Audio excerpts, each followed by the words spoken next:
guys! Ako dahil si Alex, usa ko ka physics teacher. O ako si Jake, isa ka physics student. Karong adlaw, maghisgot mi about sa usa ka helpful na website para sa magtuon o magtudlo sa physics. The Physics Classroom.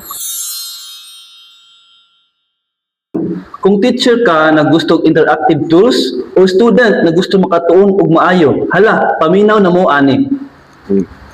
What is the Physics Classroom? Ang Physics Classroom kay usa ka free nga educational website. Naa siya tutorials, simulations, practice quizzes ug uban pa.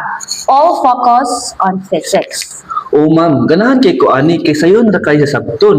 Dili ka malumong sa text, napad yung mga activities na interactive. Mura siya og game pero learning gid siya gihapon.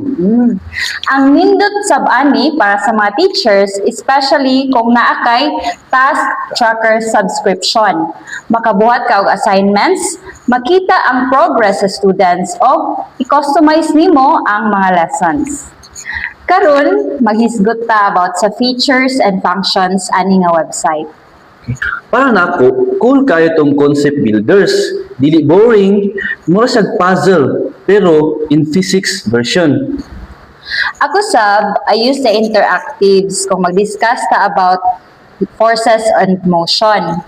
Example, katong virtual lab nato sa Newton's law.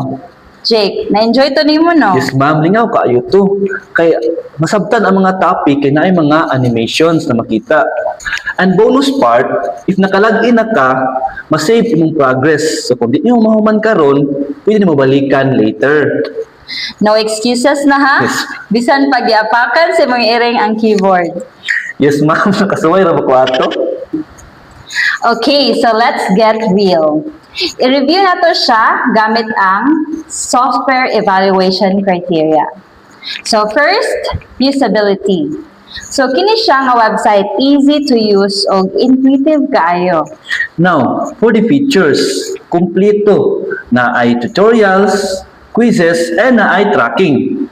In terms sa cost, free siya para sa students and ang teacher tools kay naibayad gamay pero worth it.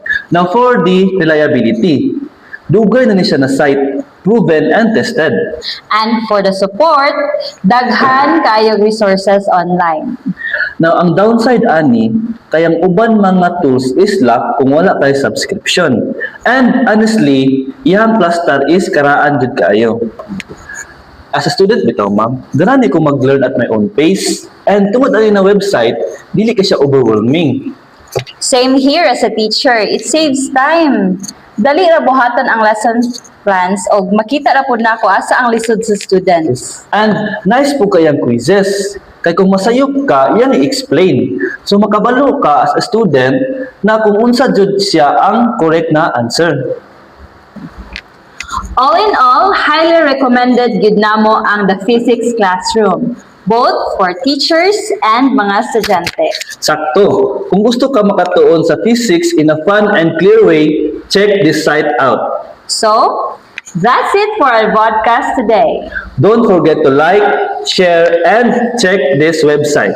Padayon sa pagkaton and keep exploring science.